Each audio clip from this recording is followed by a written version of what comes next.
A man wanted for murder in Pennsylvania has now been arrested in Clark County. Coming up, we'll explain how police arrested the man who's now accused of dragging an officer. The murder trial of a man charged with killing his friend and dumping his body into the Kentucky River continues today. Boy, things look good the rest of the afternoon, and as we go through the next few days, humidity continues to decrease. But then here comes a big swing of temperature, an upswing that is, for the weekend. I'll show you how high we go coming up.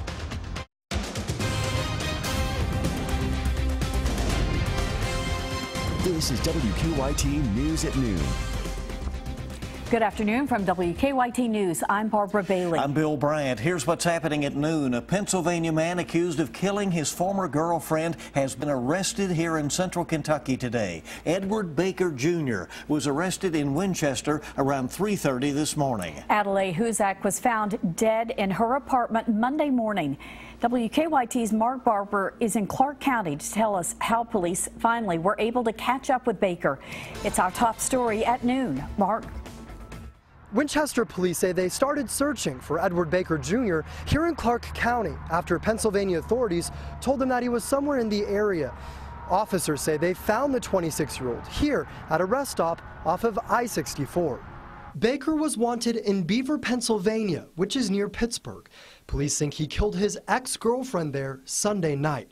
When officers found the registered sex offender at this rest stop early this morning, he had a gun, but he was asleep. According to an arrest warrant, Baker told police to shoot and kill him when they woke him up and told him to get out of the car. He would not leave his car, so an officer tased him and tried to pull him out. Police say that's when Baker put the car in reverse, dragged the officer for a few feet, nearly ran over two other officers, and then drove back onto I-64. Baker was arrested after leading police on a high-speed chase for 10 miles.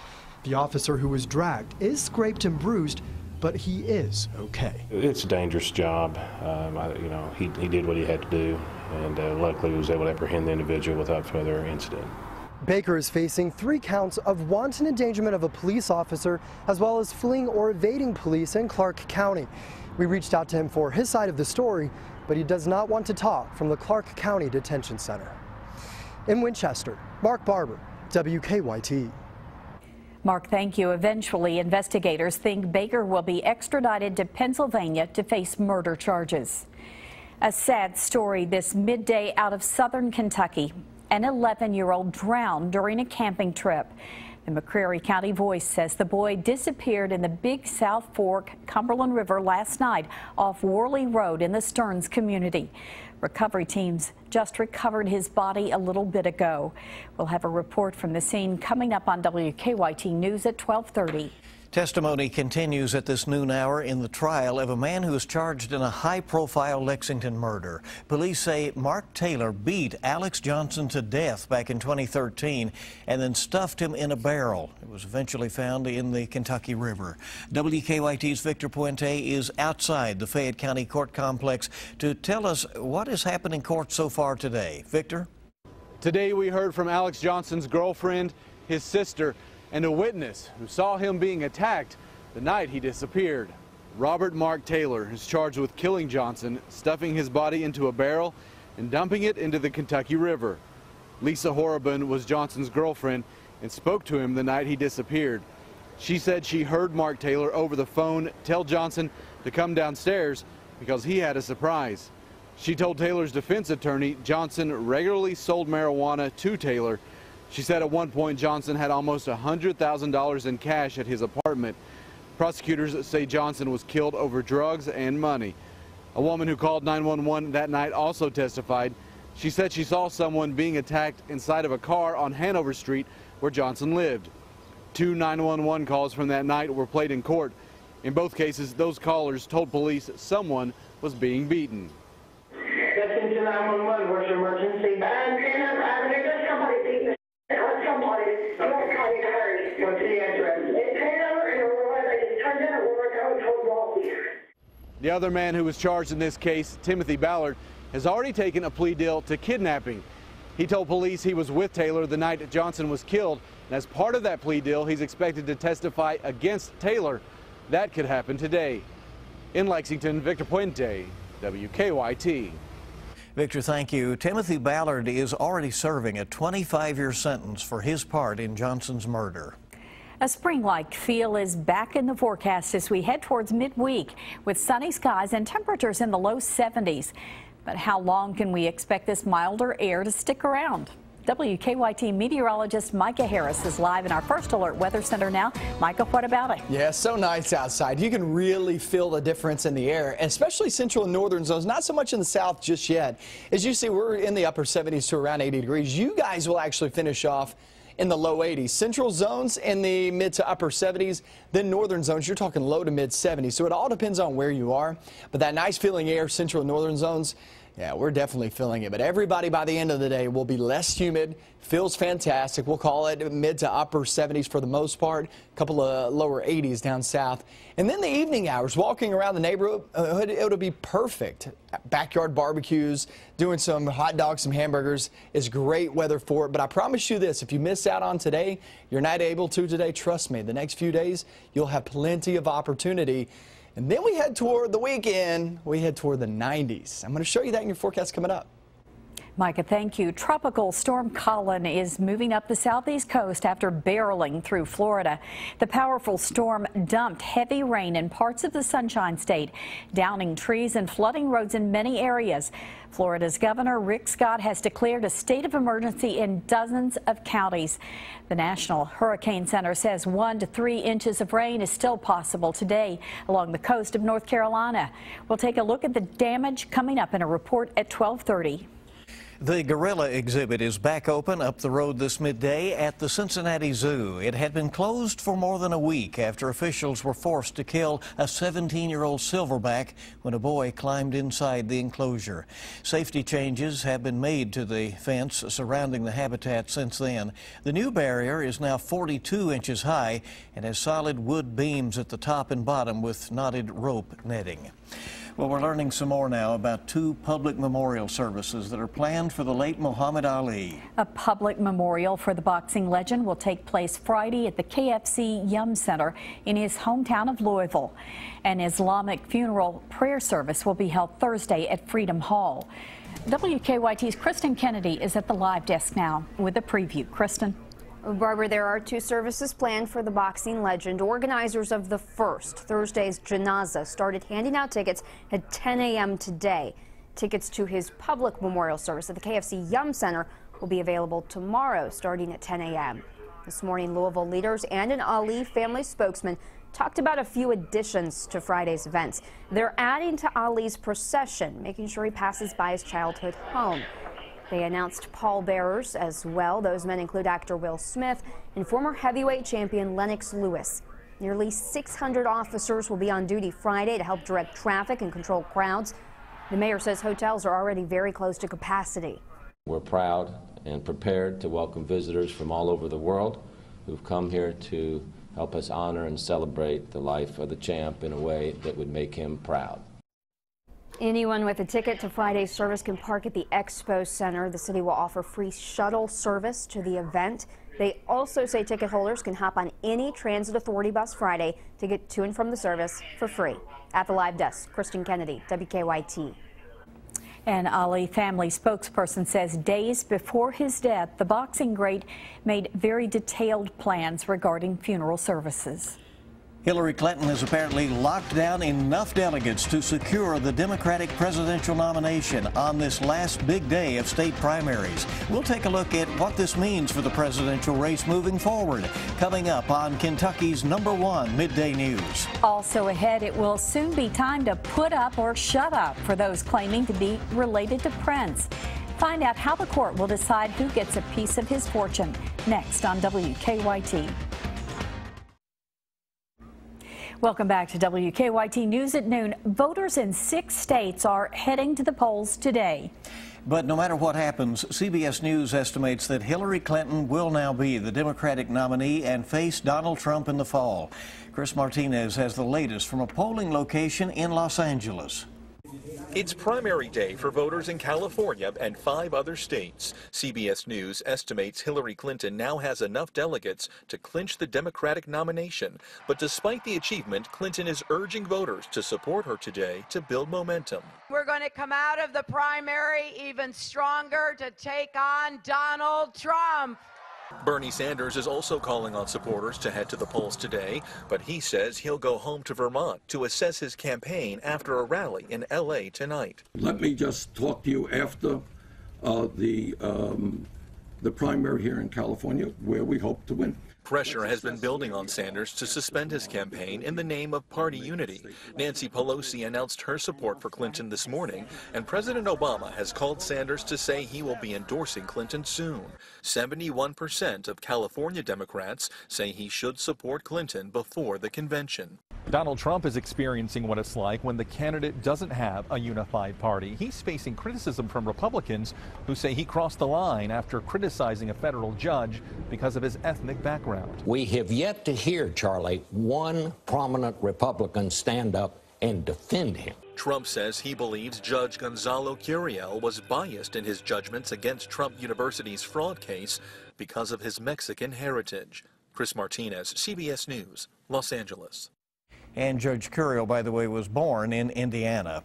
Britain's Prince Harry is using sports as a way to empower young people. The Prince visited an amateur boxing club in South London, which helps at-risk youth make positive changes in life by getting in the ring. During the tour, the Prince also met the young boxers and talked with them about their experiences, even asking one young trainee if she was the next Muhammad Ali. Harry says boxing is one of his favorite sports, and while he didn't show off any of his own moves, he did ask to come back privately and maybe do some sparring. Well, turning to a different kind of Prince now, it appears that issues over who is and who is not legally related to the legendary music icon Prince will be resolved sooner rather than later. A Minnesota judge has approved a set of guidelines put forward by the executors of Prince's estate to speed up the process of determining who has a legal claim to his fortune. Those who wish to make a claim against the estate have until Friday to file sworn statements proving a genetic link to Prince. Some of those who filed will have to support their statements through DNA testing. Today has been declared Prince Day in Minnesota. The declaration marks what would have been the singing sensation's 58th birthday. Prince was a member of the Jehovah's Witness religion and therefore didn't celebrate birthdays, but that has not been dissuading fans from partying like it's 1999.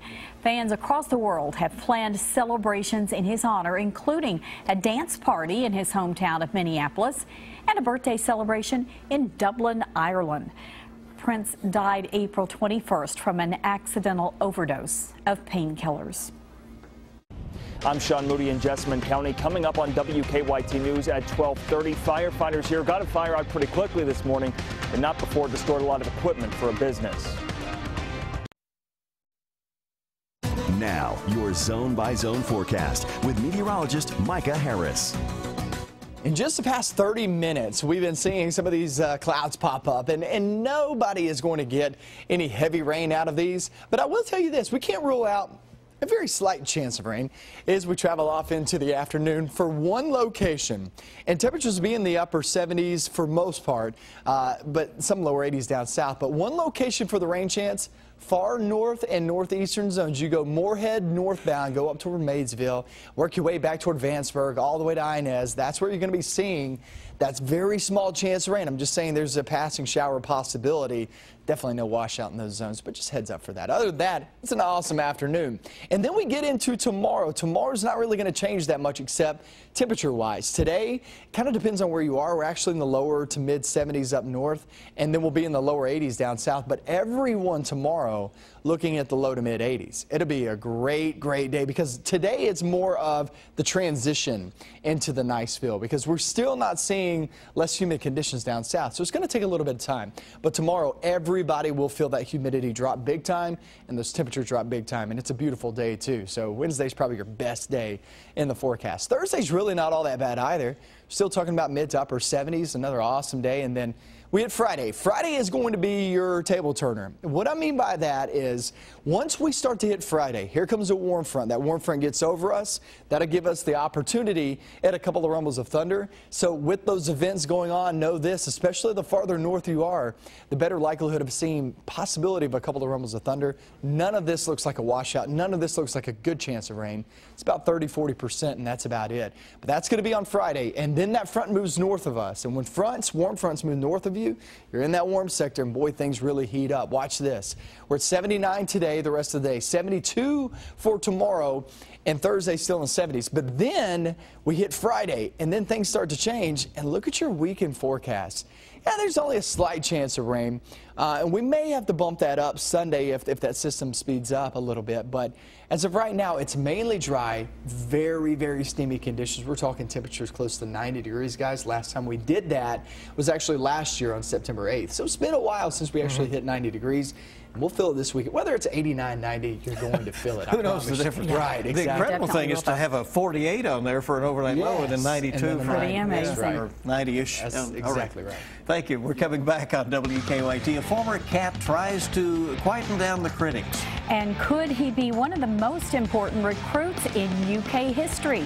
Dave Baker's next with sports. And let's check stocks as we head into afternoon trading. The major market indicators are up, and the Dow is flirting with the 18,000 mark.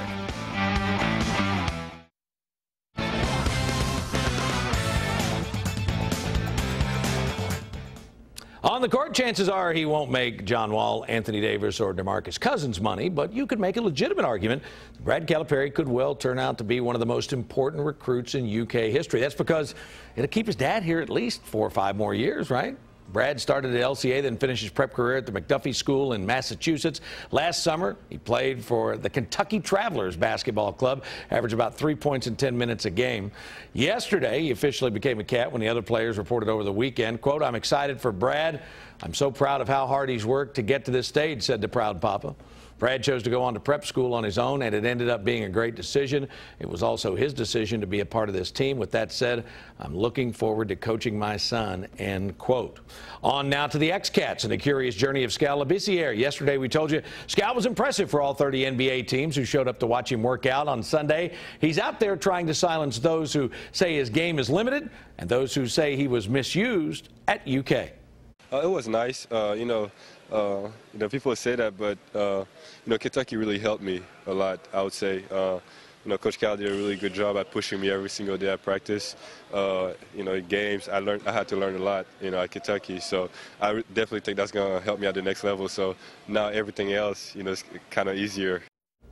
And on to the football Wildcats. They're the first to offer a scholarship to Rondale Moore, who played last year at New Albany High School in Indiana. Kentucky's offer is the first for Moore, who will play this season for the Trinity Shamrocks, that powerhouse program over in Louisville. Moore is a junior slot receiver who goes 5'8", 165 pounds. He had 688 rushing and 464 yards receiving last season.